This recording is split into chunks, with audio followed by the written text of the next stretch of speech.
Dear students, now we are going to discuss a Gödel experiment or Gödel experiment to demonstrate that the food is transported through phloem only, not through the xylem. So, Gödel experiment or Girdil.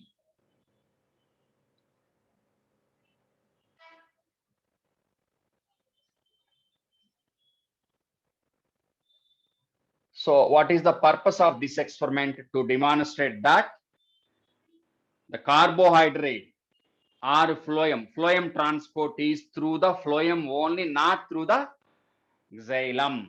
So what is the objective of this one? To demonstrate that food is translocated through the phloem only, not through the xylem.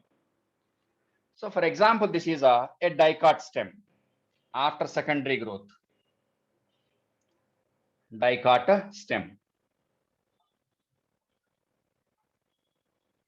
And this is a taproot system. Root.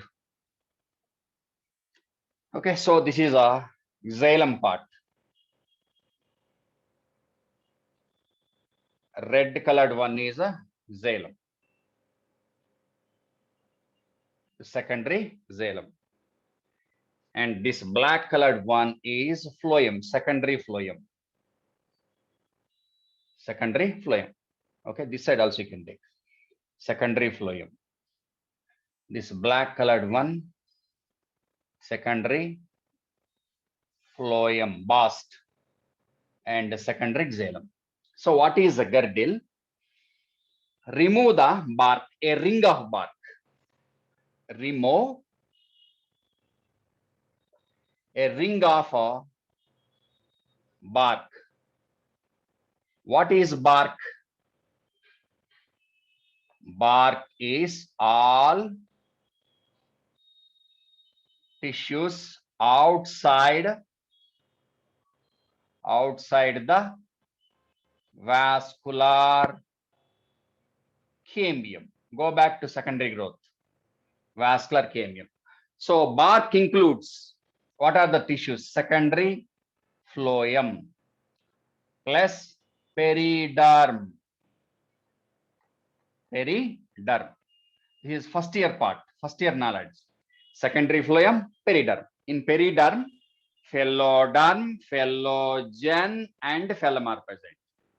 So remove a ring of bark. So removed here. Removed here. Okay, so up to here removed a ring of bark. But here xylem is intact. Xylem is intact.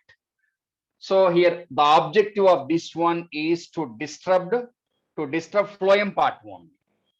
But to take out secondary phloem, compulsory you have to take out the periderm. So that's why remove a ring of bark.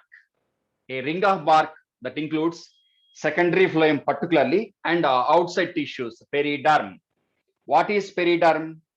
Phloderm, phloem, and phloem. That is product of extrastellar secondary growth. Go back to anatomy, secondary growth. Okay. So a ring of bark is removed. So here, secondary phloem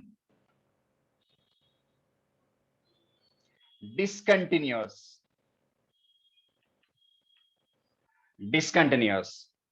So now what about the transportation of food?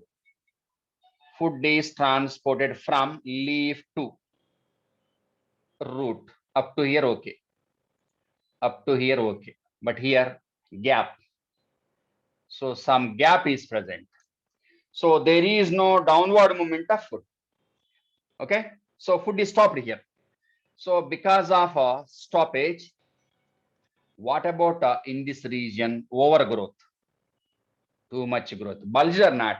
So the bark part above the girdle. Girdle means circular. Okay. So above that one, what about the tissue? Swollen. It looks like swollen or not? Overgrowth. Here food is accumulated. Food accumulated and overgrowth. Food is present. There is no transportation of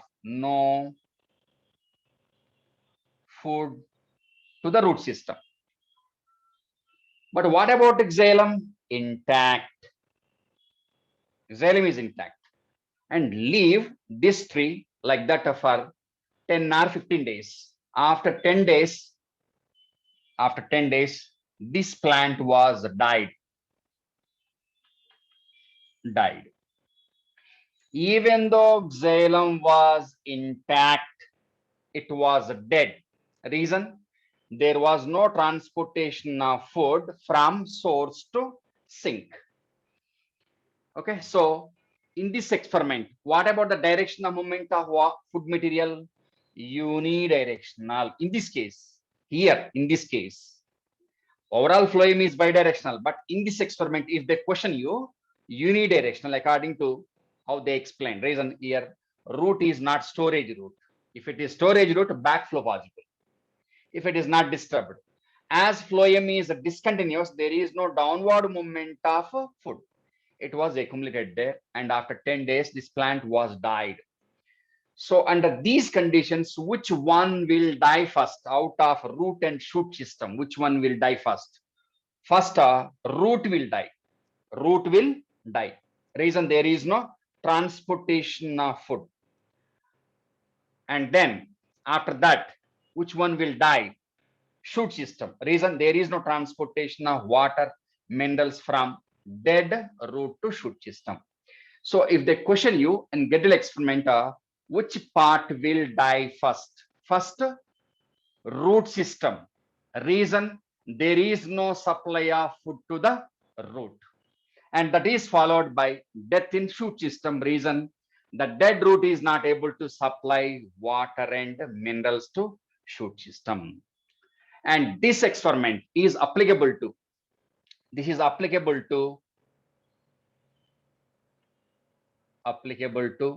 dicot stem, next gymnosperm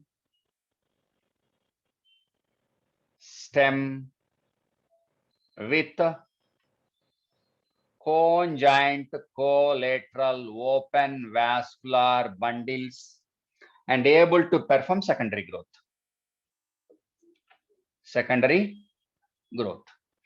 So that is applicable to dicot stem, stem of gymnosperms with conjoint collateral open vascular bundle and able to perform secondary growth. And not applicable to, according to that statement, applicable to dicot stem, gymnosperm stem with a conjoint collateral open vascular bundle and secondary growth. Applicable to that one. Not applicable to leaves, not applicable to root, not applicable to monocot stem.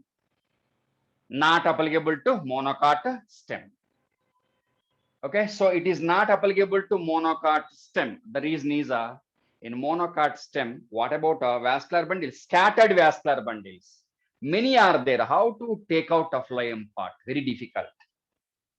So simply remember, applicable to these two only, not applicable to rest of the option, whatever it is. So that is about a Gödel experiment, right?